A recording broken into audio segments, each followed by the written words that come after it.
नमस्कार दोस्तों, ये कक्षा 8 की, ठीक है ना? कक्षा 8 की पाठ्य पुस्तक चल रही है बुद्ध चरितम। आया समझ में? इसमें अपना अध्याय 2 है।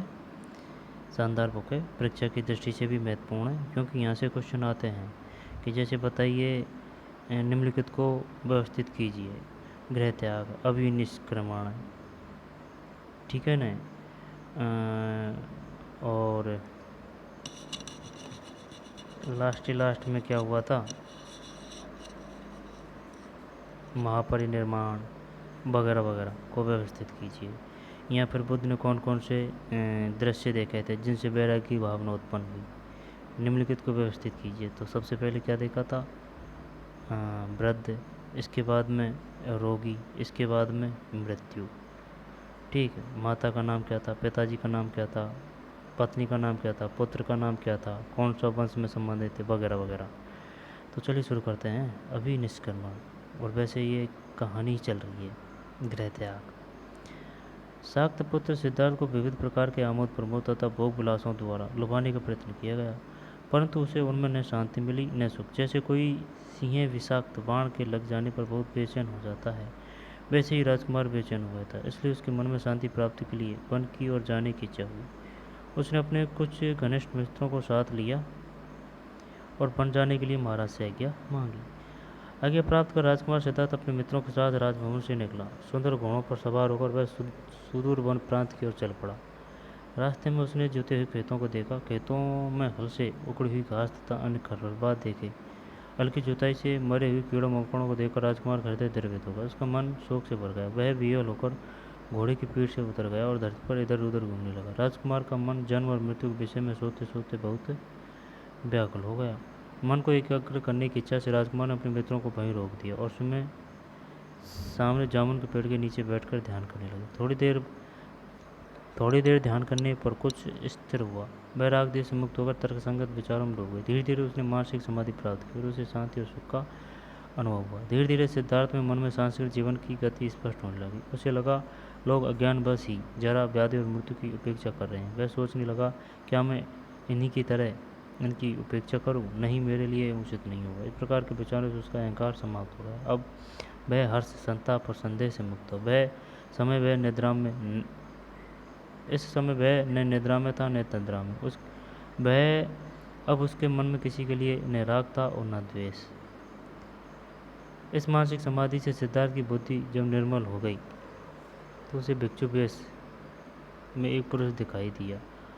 वह और किसी को नहीं दिखाई पड़ा था। सिद्धार्थ ने उस पुरुष से पूछा कि आप कौन हैं? तो उसने बताया, मैं जन्म मृत्यु से डरा हुआ एक सन्यासी हूँ। मैं मोक्ष की खोज में हूँ। अपने प्राय के प्रति समान भाव रखते हुए अब मैं राग द्वेष से मुक्त हो गया हूँ। अतः अब विचरण ही करता रहता हूँ। कभी किसी वन प्रांत में रहता हूँ। सभी आशाओं से मुक्त, संग्रहशीलता से मुक्त, अनायास जो कुछ मिल जाए उसे ही खाकर मैं मोक्ष की खोज में घूमता रहता हूँ। कभी किसी पेड़ के नीचे, कभी किसी निर्जन देवालय में, कभी किसी पर्वत पर। यह कहकर वह सन्यासी सयासी राजकुमार के देखते देखते अंतर्ध्यान हो गया। उस सन्यासी के अदृश्य हो जाने के बाद राजकुमार सिद्धार्थ को बहुत ही प्रसन्न थी। उसे विस्मय भी हुआ।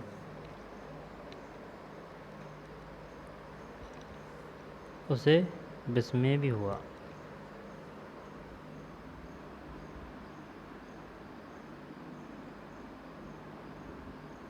उस सैनिक के अदृश्य हो जाने के बाद राजकुमार सिद्धार्थ को बहुत ही प्रसन्न थी। उसे विस्मय भी हुआ, यानी आश्चर्य।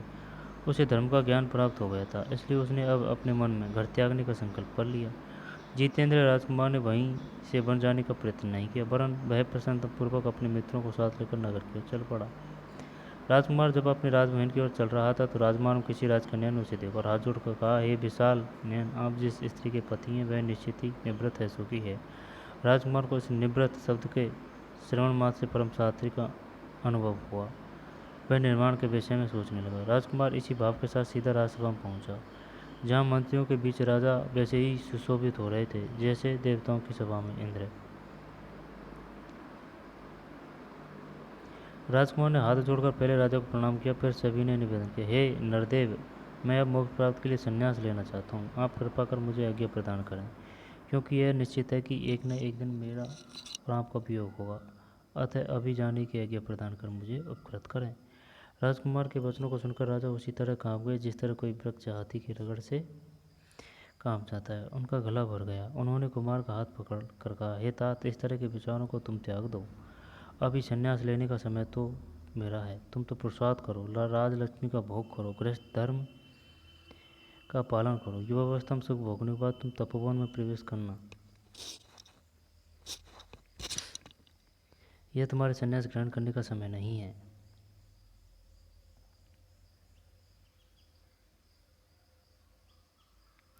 राजा ने तरह तरह के तर्क देकर राजकुमार को समझाया, परंतु राजकुमार ने उनके सभी तर्कों को निरस्त कर दिया। अंत में कहा, यदि आप मेरी 4 बातों को पूरा करें तो मैं आपको वचन देता हूँ कि मैं तपोवन नहीं जाऊँगा। वे 4 बातें हैं, मेरी मृत्यु न हो, मैं सदा रोग मुक्त रहूँ, मुझे कभी बुढ़ापा न आए और मेरी संपत्ति सदा बनी रहे।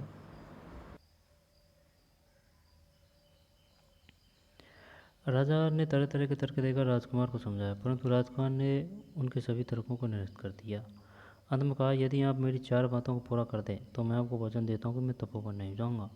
वे 4 बातें हैं, मेरी मृत्यु न हो, मैं सदा रोग मुक्त रहूँ, मुझे कभी बुढ़ापा न आए, मेरी संपत्ति सदा बनी रहे।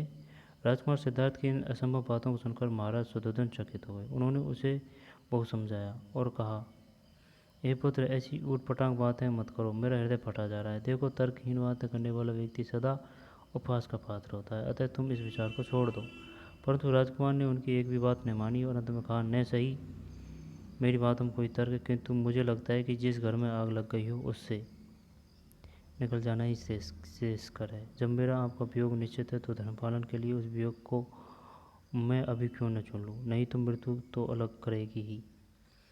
राजकुमार की इस प्रकार की निश्चय भरी बातें सुनकर मंत्रियों ने भी उसे बहुत समझाया। राजा ने आंखों में आंसू भरकर उसे रोकना चाहा, परंतु उसने किसी की एक भी बात न मानी। अपना निर्णय सुनाकर अपने महल की ओर चल दिया। जैसे ही राजकुमार अपने महल में पहुंचा, उसे सुंदर स्त्रियों ने घेर लिया। उस तेजस्वी राजकुमार को देखकर वे मोहित हो गई, पर राजकुमार पर उनका कोई प्रभाव नहीं पड़ा। वह अपने कक्ष में गया और सोने के आसन पर बैठ गया। अब भी वह परमार्थ सुख की प्राप्ति के लिए घर से निकल जाने के विचारों में डूबा हुआ था। विचार करते करते राजकुमार का मन सब कुछ छोड़कर चलने के लिए उतावला हो गया। वह निशंक भाव से उठा और झट से अपने कक्ष से बाहर आ गया।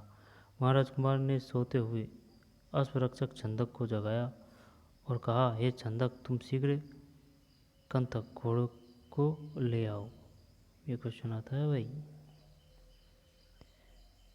अश्वरक्षक छंदक, छंदक नाम था, है ना, और घोड़े का नाम था कंतक। कंतक क्वेश्चन कैसे आता है? क्वेश्चन आता है, निम्नलिखित को सुमेलित कीजिए। ठीक, ऐसे कंतक घोड़ा, कंतक घोड़े, और सारथी का नाम क्या था? अश्वरक्षक।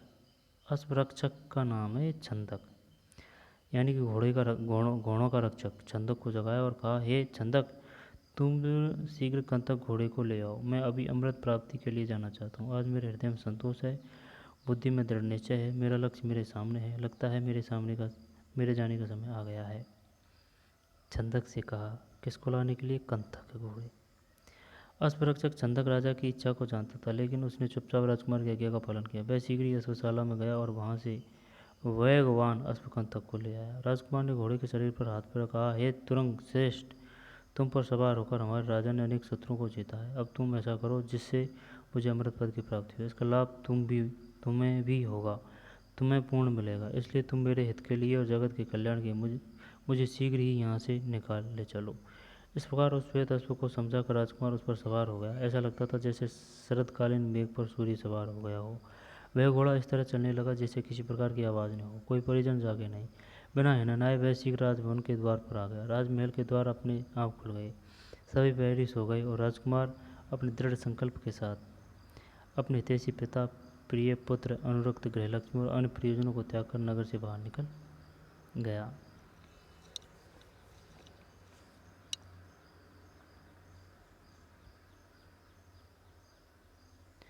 राजकुमार सिद्धांत ने एक बार नगर की ओर मुड़कर देखा और घोषणा की, जन्म और मृत्यु के पार देखे बिना अब इस कपिलवस्तु नगर में प्रवेश नहीं करूँगा। सूर्य के घोड़ों के समान यह घोड़ा भी किसी देव प्रेरणा से द्रुत गति से चला जा रहा है। उदयमान सूर्य की किरणों से जब मलिन होने लगे तारे मलिन होने लगे तब तक वह राजकुमार को लेकर नगर से कई योजन दूर निकल गया था, यानी कि उजाला होने से पहले। चंदक की वापसी। थोड़े समय बाद सामने भार्गव ऋषि का आश्रम दिखाई दिया। आश्रम के पास निश्चित भाव से ही अनेक हिरण सोए हुए थे। वृक्षों पर पक्षी शांत बैठे थे।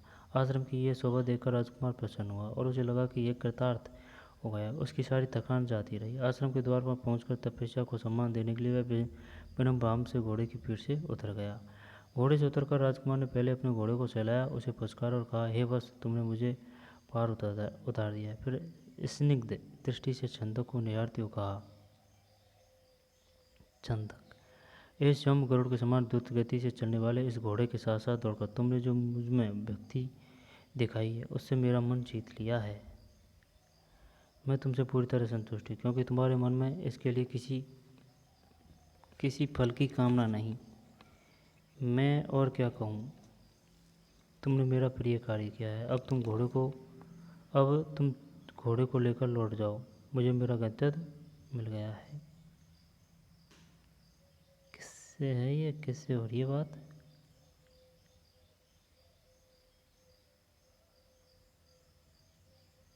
छंदक की वापसी।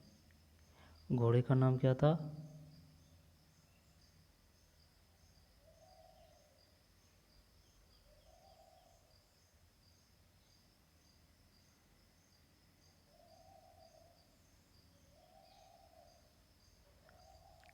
कंतक, है ना? और छंदक वो शायद सारथी था।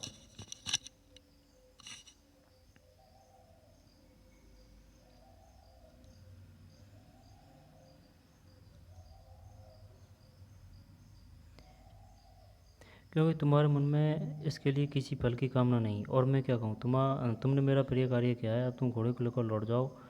मुझे मेरा गंतव्य मिल गया है। इतना कहकर राजकुमार ने प्रत्युपकार के रूप में अपने सारे आभूषण उतारकर छंदक को दे दिए। उन्होंने दीपक के समान चमकने वाली एक मणि अपने मुकुट से निकालकर उसे दी और कहा, हे छंदक, राजा को यह मणि देकर मेरी ओर से बारंबार नमस्कार करना और उसके शोक निवारण के लिए मेरा यह संदेश कहना। हे तात, मैं स्वर्ग की तृष्णा से तथा वैराग्य भाव से या क्रोध से तपोवन नहीं आया हूँ। मैं जरा और मरण के नाश का मार्ग खोजने के लिए यहाँ आया हूँ। शोक त्याग के लिए निकलने वाले व्यक्ति के लिए किसी को शोक नहीं करना चाहिए। मैं अपने पूर्वजों की परंपरा का ही अनुसरण कर रहा हूँ। अतः आप मेरे लिए शोक न करें। मृत्यु रूपी शत्रु के रहते हुए जीवन का क्या भरोसा, इसलिए युवावस्था में ही मैंने कल्याण का मार्ग चुन लिया है। राजकुमार ने फिर चंदक से कहा, हे सोम, इसी तरह की और भी बातें करके तुम राजा को समझाना। तुम मेरी बुराई भी करना, क्योंकि दोष दर्शन के कारण इसने छूट जाता है और इसने समाप्त होने से शोक समाप्त हो जाता है। इसने समाप्त होने से शोक समाप्त हो जाता है। राजकुमार की ये बातें सुनकर चंदक बहुत व्याकुल हो गया।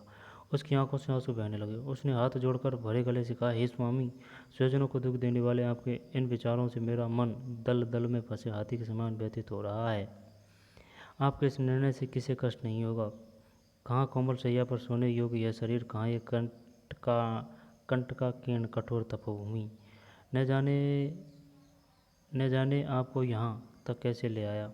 यदि मैं अपने अधीन होता तो आपको निश्चय को जानकर मैं इस अश्व को कभी न लाता। आप अपने वृद्ध पिता को इस प्रकार मत छोड़िए। आप अपनी दूसरी माता मौसी को मत छोड़िए। देवी यशोधरा का त्याग मत कीजिए। अपने अबोध पुत्र को मत त्यागिए। यदि आपने अपने स्वजनों और राज्य को त्यागने का दृढ़ निश्चय कर ही लिया है तो भी आप मुझे न त्यागिए। आपके चरणों में ही मेरी गति है। जैसे सुमंत राव को वन में छोड़ गए थे, वैसे ही मैं आपको वन में छोड़कर नगर नहीं लौट सकता। सुमंत राम को उसने आगे कहा, हे तात, आपके बिना यदि मैं नगर लौट जाऊंगा तो महाराज मुझसे क्या कहेंगे, अंतपुर की रानियां क्या कहेगी। मैं यदि झूठ मूठ ही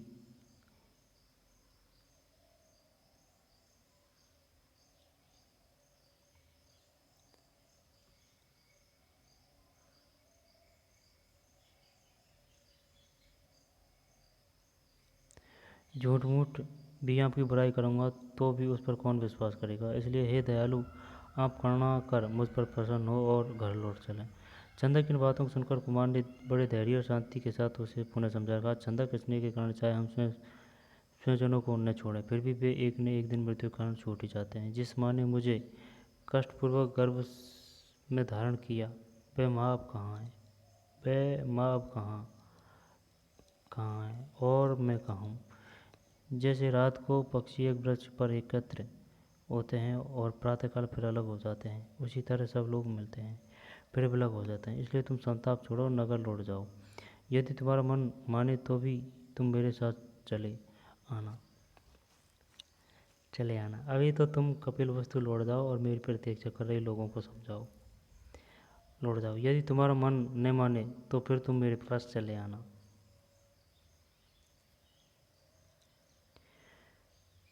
अभी तो तुम कपिलवस्तु लौट जाओ, मेरी प्रतीक्षा कर रहे लोगों को समझाओ। तुम उनसे कहना कि मेरे प्रति मोह को त्याग दे। मैं जन्म मृत्यु का रहस्य जानकर अवश्य ही कपिलवस्तु लौटूंगा, और यदि मुझे लक्ष्य प्राप्त नहीं हुआ तो मैं जीवित नहीं रहूंगा। राजकुमार सिद्धार्थ के वचनों को सुनकर कंतक अवश्य आंखों से भी आंसू बहने लगे और वह जीभ से अपने स्वामी के चरणों को चाटने लगा। कंतक। राजकुमार ने भी उसे सहलाते हुए कहा, हे कंतक, रो मत, तुमने आज अच्छा कार्य किया है, उसका सुफल तुम्हें अवश्य मिलेगा। ऐसा कहकर राजकुमार ने छंदक के हाथ से स्वर्ण जैसी कृपाल ले ली। छंदक के हाथ से स्वर्ण जैसी ऐसा कहकर राजकुमार ने छंदक के हाथ से स्वर्ण जड़ित कृपाल ले ली और उसने अपने केस काटे और मुकुट फेंक दिया। राजकुमार ने अपने सारे अलंकारों का त्याग किया और स्वर्णिम वस्त्रों को त्याग वन वस्त्र धारण करने की इच्छा की। तभी एक शिकारी प्रकट हो गया जो काषाय वस्त्र धारण किए थे। सिद्धार्थ ने उस शिकारी से कहा, हे सोम, इस हिंसक धनुष के साथ ऋषियों के काषाय वस्त्र आपको शोभा नहीं देते। यदि आपको इन वस्त्रों से मोह न हो तो आप मेरे शुभ वस्त्रों को ले लें और अपने ये काषाय वस्त्र मुझे दे दें। सिद्धार्थ की बातें सुनकर शिकारी कहा, यदि आपको मेरे काषाय वस्त्र अच्छे लगते हैं तो ले लीजिए, मुझे अपने वस्त्र दे दीजिए। दोनों ने परस्पर वस्त्र बदले। इसके बाद शिकारी चला गया। यह सब देखकर छंदक आश्चर्यचकित रह गया। छंदक ने काषाय वस्त्रधारी राजकुमार को विधिवत प्रणाम किया। काषायधारी सिद्धार्थ ने उसे प्रेमपूर्वक विदा किया और स्वयं अकेला आश्रम की ओर चल पड़ा। रात से विरक्त अपने स्वामी को इस प्रकार जाते देख छंदक फूट फूट कर रोने लगा, भूमि पर गिर पड़ा। थोड़ी देर बाद होश आने पर वह फिर उठा और कंतक से लिपट कर रोने लगा। धीरे धीरे साहस बटोरकर वह कपिलवस्तु की ओर चलने लगा। कभी रोता, कभी बिलखता, कभी गिरता, कभी उड़ता, वह धीरे धीरे कपिलवस्तु की ओर चलता रहा। तपोवन प्रवेश।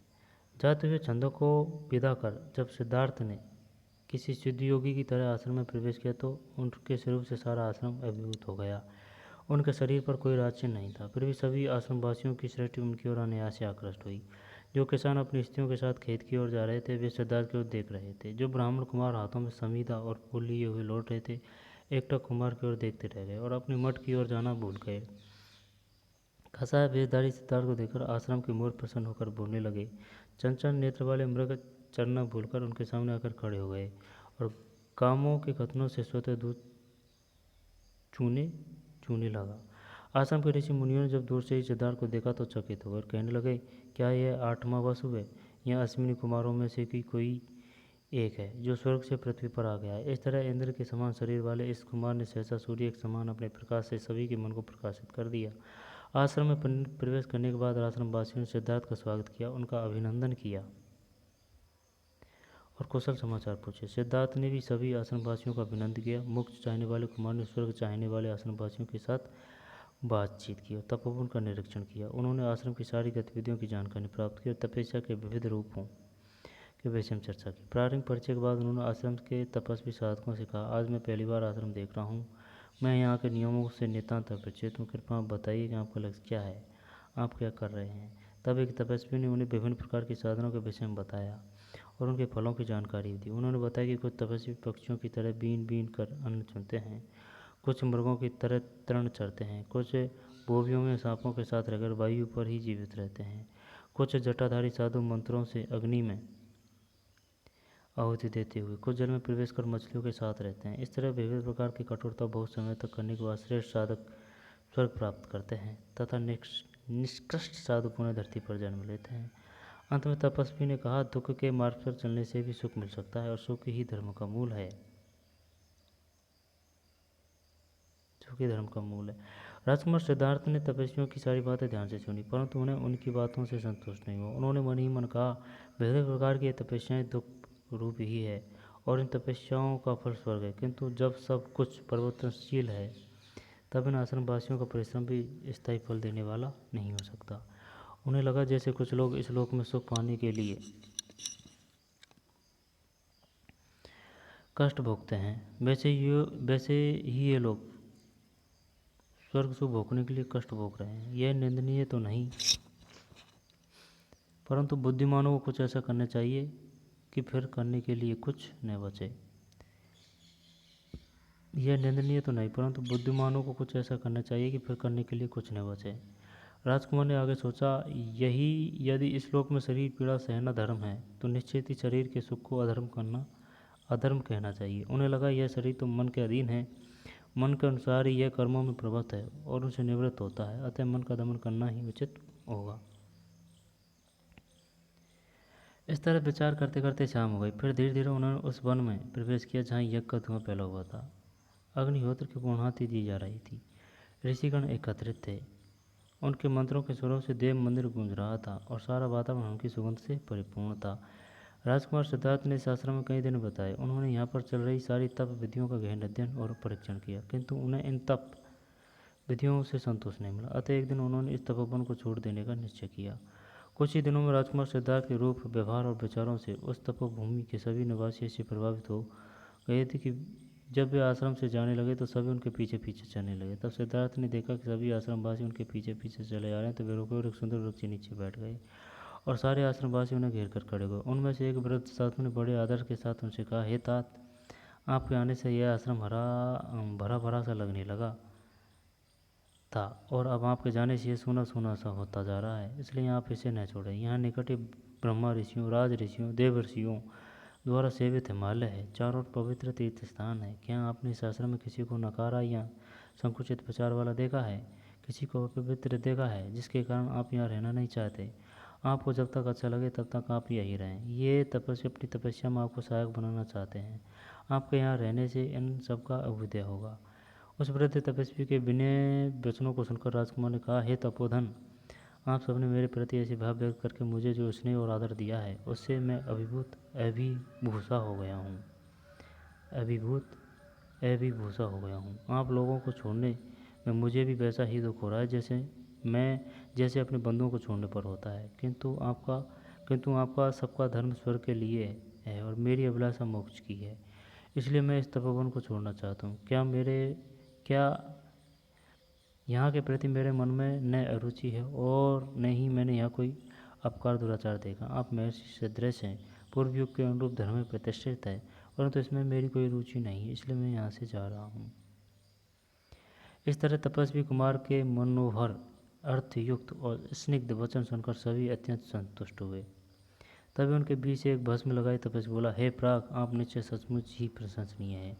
आपने युवावस्था में जन्मगत दोषों को देख लिया, इसलिए आपने स्वर्ग का नहीं अपितु अपवर्ग मोक्ष का मार्ग चुना है। आप निश्चित ही विचारवान है। यदि आपका यही निर्णय है तो आप शीघ्र ही विंध्यकोष्ठ नामक स्थान पर जाइए। विंध्यकोष्ठ, वहाँ अराड़ मुनि निवास करते हैं। अराड़ मुनि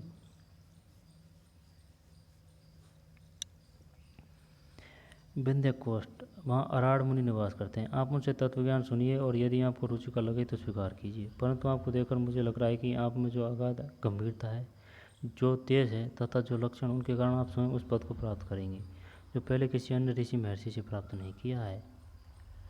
विंध्यकोष्ठ, अराड़ मुनि। यह सुनकर राजकुमार ने सबको नमस्कार किया। सभी आश्रम वासियों तपस्वियों ने विधिवत उन्हें प्रणाम किया। फिर राजकुमार आश्रम से बाहर निकल आए और आश्रमवासी धीरे धीरे लौट गए। अंतःपुर विलाप।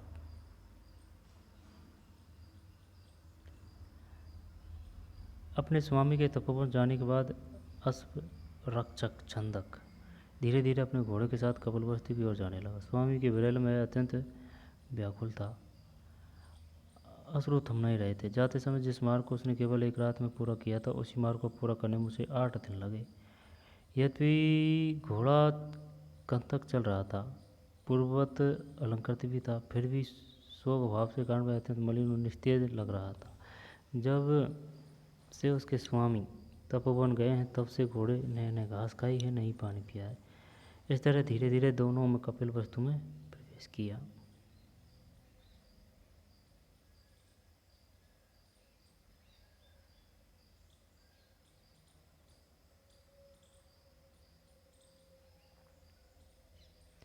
कपिल वस्तु के वन, उपवन, जलाशय आदि सब कुछ कुमार के बेड़े में अरण्य के समान दिख रहे थे। राजकुमार के बिना दोनों के लौटने पर नगरवासियों ने वैसे ही आंसू बहाए जैसे प्राचीन काल में राम के बिना उनके रथ को देखकर अयोध्यवासियों ने आंसू बहाए थे। लोगों को उन पर खींच आ रही थी और वे कह रहे थे, पूरे नगर और राष्ट्र को आनंद देने वाले कुमार को तुम कहाँ छोड़ आए हो।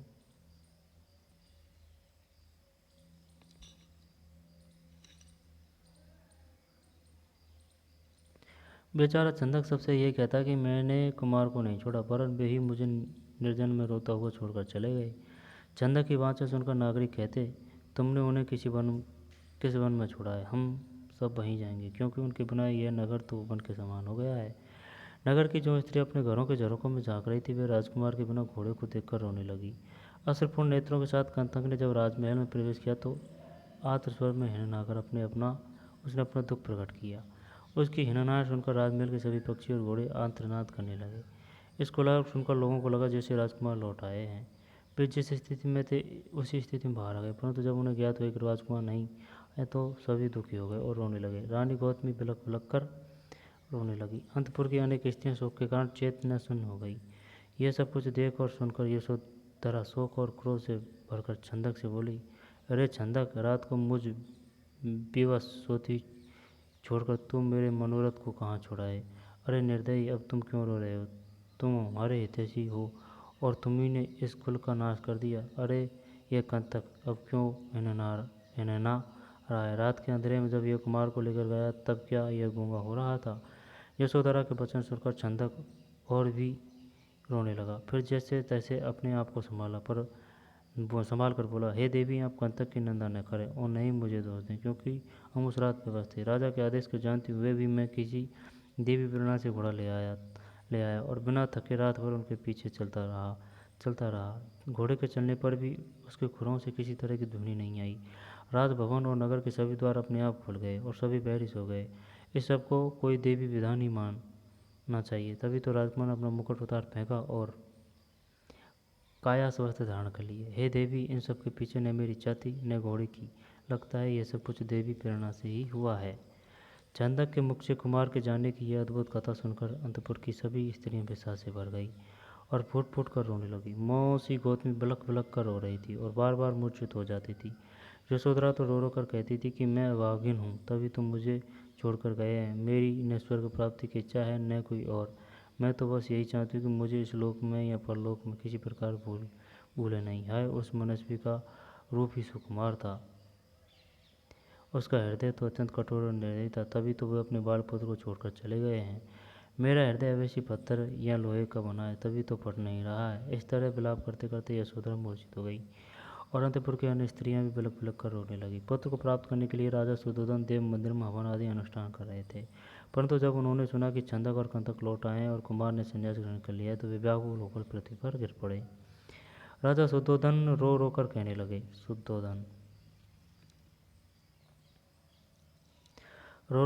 लगे, मुझे आज दशरथ से ईर्ष्या हो रही है।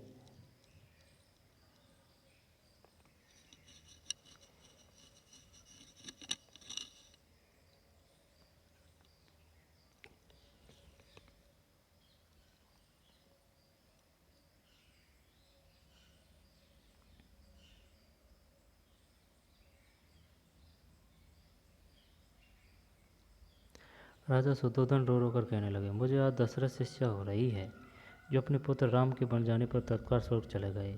हे भद्र, मुझे वह आश्रम बताओ जहाँ मुझे जलांजलि देने वाले मेरे पुत्र को तुम छोड़ आए हो। इस तरह राजा पुत्र के वियोग के कारण अपना धैर्य खो बैठे। जैसे राम के वियोग में दशरथ रोते रोते चेतना शून्य हो गए थे, वैसे ही वे चेतना शून्य होकर धरती पर गिर पड़े। राजा को इस प्रकार व्याकुल देखकर राजा के शास्त्रज्ञ पुरोहित और गुणवान मंत्रीगण उनका उपचार करने लगे। उन्होंने राजा को समझाया और कहा, हे नरवीर, आप शोक छोड़िए, धैर्य धारण कीजिए। आप असित मुनि की भविष्यवाणी याद कीजिए कीजिए। उन्होंने कहा था कि इस कुमार को न स्वर्ग रोक सकता है न चक्रवर्ती राज्य, फिर भी हमें प्रयत्न करना चाहिए। आप आज्ञा दीजिए, आप कहे तो हम वहाँ जाएं जहाँ कुमार गए हैं, उन्हें समझाएं और बुला लाएं। राजपुरोहित और मंत्रियों की बात सुनकर राजा ने तुरंत उन्हें जाने की आज्ञा दी और कहा, शावक के लिए उससे पक्षी की तरह अपने पुत्र के लिए मेरा हृदय छटपटा रहा है। आप लोग शीघ्र जाएं और मेरे पुत्र को ले आइए। राजा की आज्ञा प्राप्त कर राजपुरोहित और मंत्रीगण राजकुमार की खोज में शीघ्र नगर से निकल पड़े। कुमार की खोज। राजा शुद्धोधन की आज्ञा पाकर राजपुरोहित और राजमंत्री दोनों शीघ्र उस वन की ओर चलने लगे जहाँ छंदक और कंतक राजकुमार सिद्धार्थ को छोड़ आए थे। छंदक और कंतक, कंतक का घोड़ा है, छंदक सारथी। कुछ समय बाद वे भार्गव आश्रम के पास पहुंचे। उन्होंने अपना राजसी वेश त्याग दिया और सामान्य नागरिक रूप में आश्रम प्रवेश किया। अंदर जाकर उन्होंने आचार्य की अभ्यर्थना की और अपने आप का प्रयोजन बताया। राजपुरोहित और राजमंत्री की बातें सुनकर आचार्य भार्गव ने कहा, राजकुमार यहाँ आए थे, वे युवक अवश्य परंतु अबोध नहीं। वे यहाँ कुछ समय रहे थे, परंतु बाद में मोक्ष की खोज में अराड़ मुनि के आश्रम चले गए। अराड़ ऋषि, अराड़ मुनि। आचार्य की बात सुनकर राजपुरोहित और मंत्री ने उनसे आज्ञा ली और वे पुनः राजकुमार की खोज में आगे निकल गए। रास्ते में उन्होंने एक वृक्ष के नीचे कुमार को बैठे देखा। लगता था कि कुमार ने कई दिनों से स्नान नहीं किया है, फिर भी उनका शरीर वैसे ही चमक रहा था जैसे कि बादलों के बीच सूर्य चमक रहा हो। कुमार को देखते ही वे दोनों रस से उसरत जैसे वनवासी राम को मनाने वामदेव और वशिष्ठ चित्रकूट गए थे। वनवासी राम को मनाने वामदेव और वशिष्ठ चित्रकूट गए थे। वामदेव और वशिष्ठ चित्रकूट गए थे, वैसे ही दोनों कुमार को मनाने वहाँ गए। पुरोहित और मंत्री ने कुमार की और कुमार ने पुरोहित को मंत्री की अभ्यर्थना की। पुरोहित और मंत्री ने कुमार की और कुमार ने पुरोहित और मंत्री की अभ्यर्थना की। पुरोहित और मंत्री ने कुमार की, कुमार ने पुरोहित और मंत्री की अभ्यर्थना की।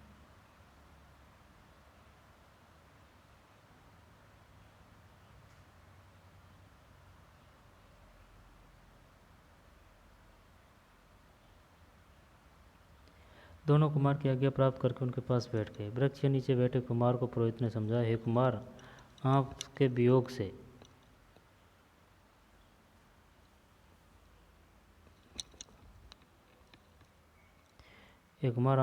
से दुखी राजा ने जो कहा है उसे पहले आप सुनिए। धर्म के प्रति आपकी आस्था और आपके भविष्य को मैं जानता हूँ, परंतु आपको ऐसे में वन का आश्रय लिया है, उसके कारण मैं शोक की आग में जल रहा हूँ। इसलिए मेरे प्राणों की रक्षा के लिए आपको घर लौट जाना चाहिए। वैसे वायु मेघ को उड़ा देता है, सूर्य जल को सुखा देता है, अग्नि घास को जला देती है, वैसे ही शोक मुझे जला देता है। अतः आप घर लौट चलिए और रात शोक भोगिए। समय आने पर बन जा सकते हैं, अभी तो लौट चलिए। मुझ मरणासन की अपेक्षा आपको नहीं करनी चाहिए, क्योंकि जीवों पर दया ही सभी धर्मों का मूल है। पुरोहित ने आगे कहा, देखिए, धर्म के लिए बन जाना अनिवार्य नहीं है।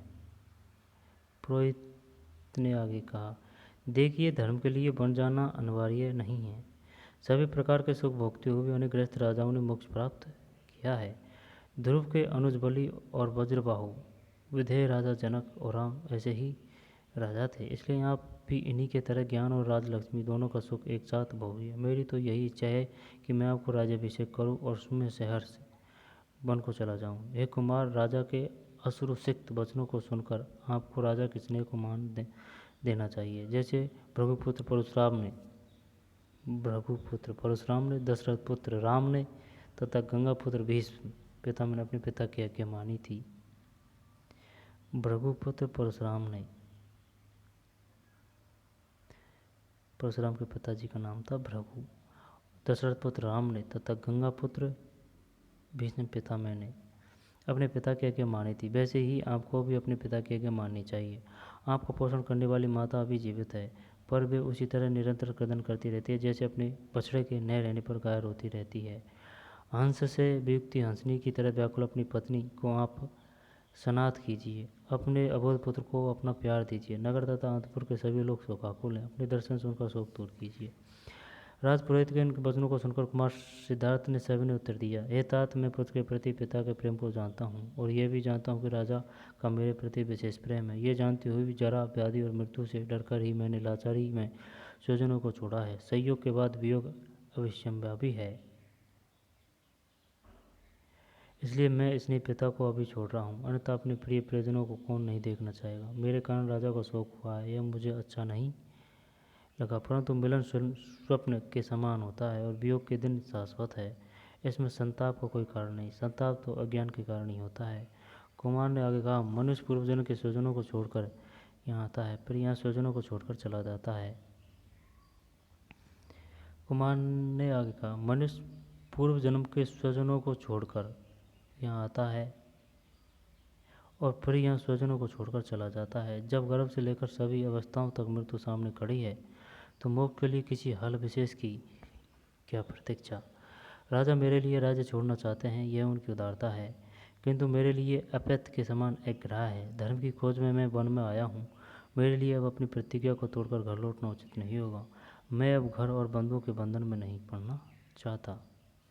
राजकुमार की बातों को सुनकर राजमंत्री ने भी उन्हें समझाया। उन्होंने कहा, हे कुमार, धर्म में आपकी निष्ठा अनुचित नहीं है, परंतु वृद्ध पिता को दुख देखकर धर्म का पालन भी उपयुक्त नहीं है। आप प्रत्यक्ष सुख को छोड़कर अदृष्ट लक्ष्य के लिए वन में चले आए हैं।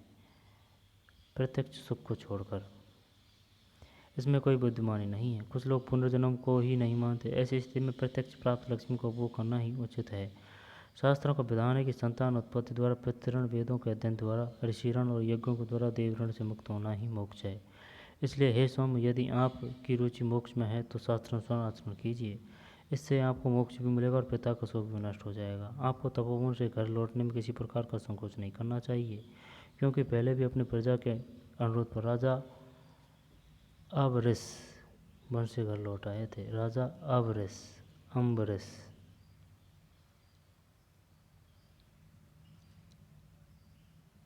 इसी प्रकार राम और साल्व देश के राजा ध्रुव भी वन से घर लौट आए थे। अतः धर्म के लिए वन से घर लौटने में किसी प्रकार का दोष नहीं है। साल्व देश के राजा ध्रुव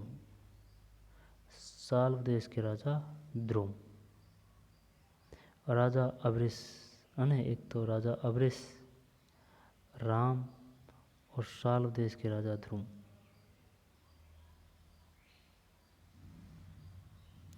राजमंत्री के तर्कों को सुनकर राजकुमार ने कहा, मैं इस विषय में दूसरों की बातों पर विश्वास नहीं करता। तपस्या शांति से जो तत्वज्ञान मुझे होगा, मैं उसे ही स्वीकार करूंगा। राम जैसे पहले राजाओं के जो उदाहरण आपने दिए हैं, वे मेरे लिए प्रेरणा नहीं है। इसलिए यदि सूर्य पृथ्वी पर गिर पड़े, हिमालय चलायमान हो जाए, तो भी मैं बिना तत्वज्ञान प्राप्त किए घर नहीं लौट सकता। मैं जल्द ही आग में प्रवेश कर सकता हूँ, पर असफल होकर घर में प्रवेश नहीं कर सकता। इस प्रकार अपनी बातें स्पष्ट रूप से कहकर राजकुमार वहाँ से उठकर आगे चले गए।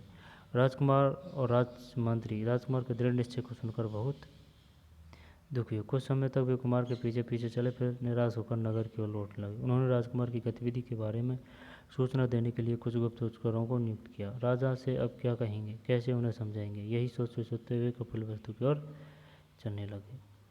बिंबिसार से भेंट।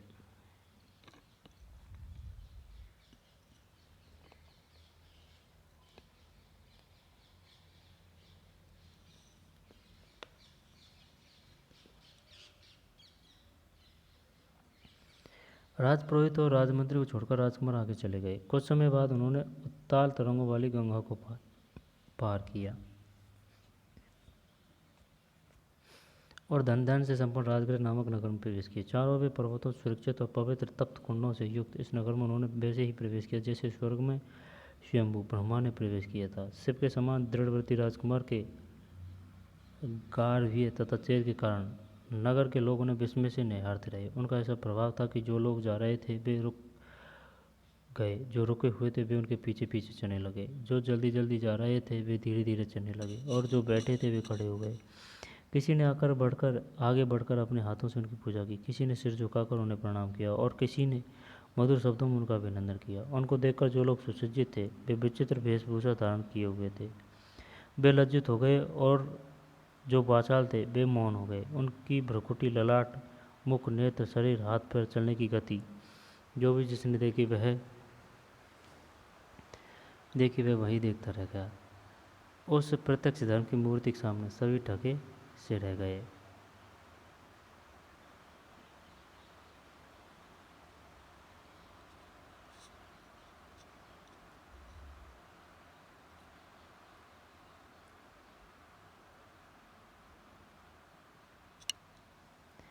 मगध के राजा बिम्बिसार ने जब अपने महल से उन्हें और उनके पीछे पीछे चलने वाली भीड़ की देखा तो उन्होंने इसका कारण पूछा। राजकर्मचारियों ने राजा को बताया कि शक राजपूत परिवारजक सिद्धार्थ है।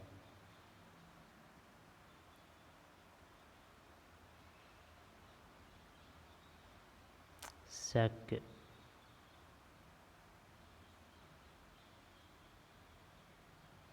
इक्ष्वाकु वंश था, आई बात समझ में। और कुल शक, ये कुल भी आ चुका है। इनके विषय में ब्राह्मणों ने यह भविष्यवाणी की थी कि यह या तो परम ज्ञान को प्राप्त करेंगे या चक्रवर्ती सम्राट होंगे। यह सुनकर राजा ने अपने अनुचरों को आज्ञा दी कि जाओ और पता लगाओ कि वह कहाँ जा रहा है। राजा की आज्ञा के अनुसार राजकर्मचारी राजमहल से बाहर आए और परिप्राजक वेशधारी सिद्धार्थ के पीछे पीछे चलने लगे। उन्होंने देखा कि परिव्राजक की दृष्टि स्थिर है, वाणी मौन है, गति नियंत्रित है। वे भिक्षा मांग रहे हैं, भिक्षा में जो कुछ मिलता है वह उसे ही स्वीकार करते हुए आगे बढ़ रहे हैं। भिक्षा मिले अन्न को लेकर वे एक पर्वत पर गए। एकांत निर्झर के पास बैठकर उन्होंने भोजन किया। फिर वे पांडव पर्वत पर जाकर बैठ गए। काशाय वेशधारी सिद्धार्थ पर्वत पर वैसे ही सुशोभित हो रहे थे जैसे कि उदाचल पर वाल सूर्य प्रकट हो गया हो। राजकुमारियों ने यह सब देखकर राजा बिम्बिसार को सूचित किया। बिम्बिसार ने उसके साथ कुछ अनुचरों को लिया और विस्मय बोधिस्थ सिद्धार्थ से मिलने के लिए चल पड़े। वहां पहुंचने पर राजा बिम्बिसार ने देखा कि बोधिस्थ वर्ग आसन में शांत भाव से बैठे ऐसे लग रहे हैं जैसे कि बादलों की ओट से चंद्रमा चमक रहा हो। राजा धीरे धीरे उनके निकट गए और कुशल क्षेम पूछी। कुमार ने भी यथोचित उत्तर दिया कि राजा आज्ञा प्राप्त कर शिलाखंड पर बैठ गए। उनसे वार्तालाप करने लगे। राजा बिम्बिसार ने उनसे कहा, हे कुमार, आपके कुल से हमारा पुराना प्रेम संबंध है।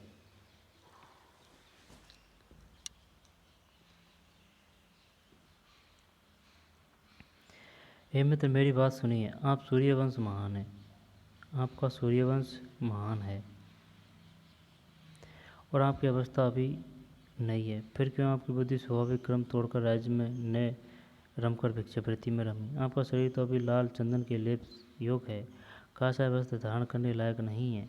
अभी आपके हाथ ब्रज पालन के योग हैं, प्रजा पालन, भिक्षा मांगने योग नहीं है। हे सोम, यदि आप स्नेहवश अपने पिता का राज्य पराक्रम से प्राप्त करना नहीं चाहते, पिता के बाद राज्य प्राप्ति तक प्रतीक्षा नहीं कर सकते, तो आप मेरा आधा राज्य ले लीजिए और भोगिए।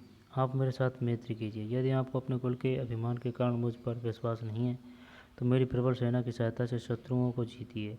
आप इन दोनों विकल्पों में किसी एक पर अपनी बुद्धि स्थिर कीजिए।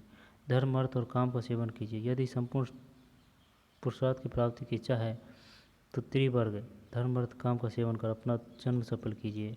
आप धनुष चढ़ाने लायक अपनी भुजाओं को इस प्रकार प्रयत्न कीजिए, ये मानधाता के समान तीनों लोगों को जीतने में सक्षम है।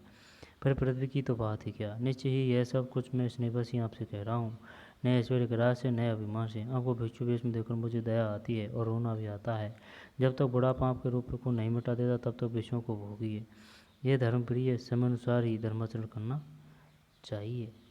इस प्रकार मगध के अधिपति ने विभिन्न प्रकार से कुमार को समझाया, परंतु वह कैलाश पर्वत के समान अटल रहा, जरा भी विचलित नहीं हुआ। कामनंदा।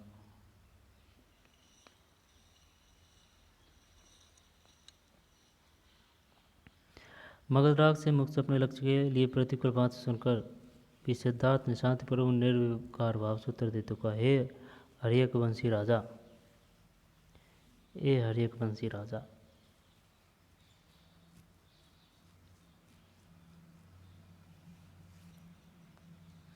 ये क्वेश्चन आ चुका है। बिम्बिसार किस वंश से संबंधित है? हर्यकवंशी।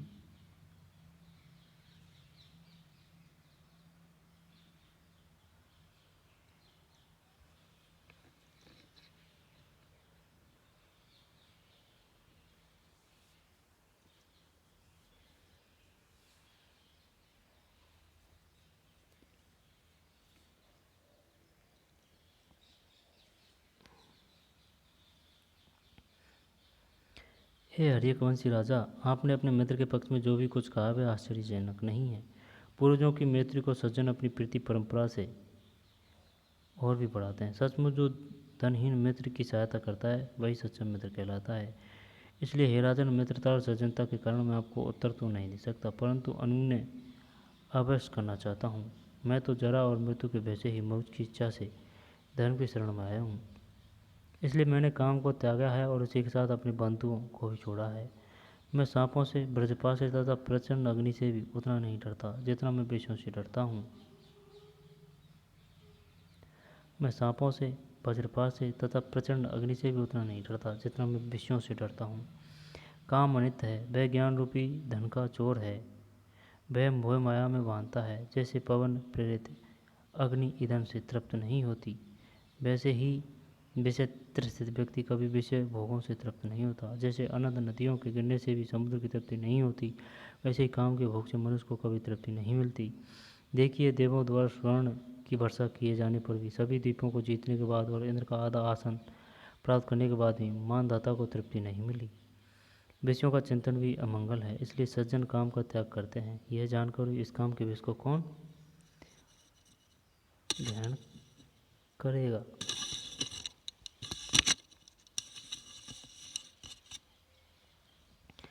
आप जानते हैं कि संगीत की आसक्ति से हिरण मरते हैं, रूप की आसक्ति से पतंग जल पाते हैं, मांस के लोभ से मछली प्राण देती है। आसक्ति का परिणाम ही विपत्ति, इसलिए मैं मानता हूँ कि इससे दूर रहना ही बुद्धिमानी है। मैं जानता हूँ, न राजा सदा हंसता रहता है, न दास सदा संतप्त रहता है। मेरे लिए राजा और दास दोनों ही बराबर है। संपूर्ण पृथ्वी को जीतकर भी सम्राट अपने निवास के लिए एक ही पुरुष चुनता है। राजा भी एक जोड़ा वस्त्र पहनता है और एक ही शैया पर सोता है। शेष सब कुछ तो मात्र दिखावा है, मद है। संतोष हो जाने पर मनुष्य को यह सारा संसार निरर्थक लगने लगता है। इसलिए मैं जानबूझकर कल्याण के मार्ग पर प्रवृत्त हुआ हूँ। आम मित्र होने के नाते कामना कीजिए कि मैं अपनी प्रतिज्ञा पूरी करूँ। मैं न तो क्रोध से बनमाया हूँ, न पराजित होकर या किसी फल विशेष की इच्छा से आया हूँ। इसलिए मैं आपकी बात नहीं मान रहा हूँ, फल विशेष की इच्छा से आया हूँ। मैं तो संसार रूपी बाण से सहायता होकर शांति पाने की इच्छा से निकला हूँ। मुझे तो स्वर्ग का भी राज्य नहीं चाहिए, इस पृथ्वी के राज्य को की तो बात ही क्या। हे राजन, आपने कहा कि तेवर का संपूर्ण रूप से सेवन करना ही परम धर्म है। आपकी यह बात मुझे अनर्थकारी लगती है, क्योंकि त्रिवर्ग नाशवान है और संतोषप्रद भी नहीं है। मैं तो परम पद से उसे मानता हूँ जिसमें न जरा है, न भय है, न रोग है, न जन्म है, न मृत्यु है, न व्याधि है, जिसके पाने के बाद कुछ भी करणीय नहीं रहता। यमराज सभी को किसी भी अवस्था में बलात् खींच लेता है। इसके कल्याण के लिए वृद्धावस्था की प्रतीक्षा करना उचित नहीं है। हे राजन, अब मुझे ठगा नहीं जा सकता। मैं सुख भी नहीं चाहता जो दूसरों को देख देकर प्राप्त किया जाता है। मैं यहाँ आया था अब मोक्षवादी अराड़ मुनि से मिलने जा रहा हूँ। आपका कल्याण हो। आप मुझे कठोर सत्य कहने के लिए क्षमा करें। हे राजन, आप इंद्र के समान रक्षा करें, सूर्य के समान रक्षा करें। आप अपने गुणों से कल्याण की रक्षा करें, पृथ्वी की रक्षा करें, आयु की रक्षा करें, सत्पुत्रों की रक्षा करें, धर्म की रक्षा करें और अपनी रक्षा करें। कुमार भिक्षु के ये आशीर्वचन सुनकर मगधराज ने बड़े अनुनय के साथ हाथ जोड़े कहा, आप अपना अभिष्ट प्राप्त करें, कृतार्थ हो और समय आने पर मेरे ऊपर भी अनुग्रह करें।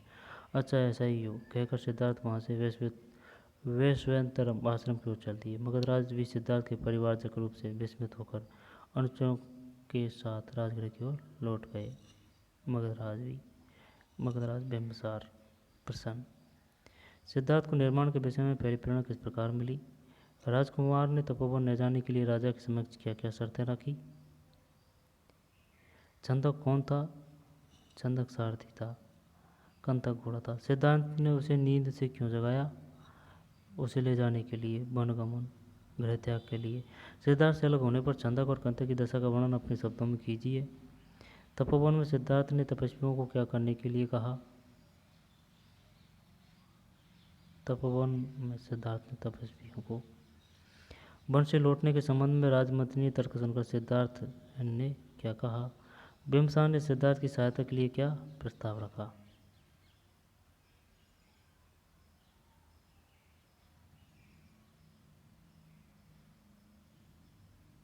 इसको खोलेंगे अलग वीडियो में।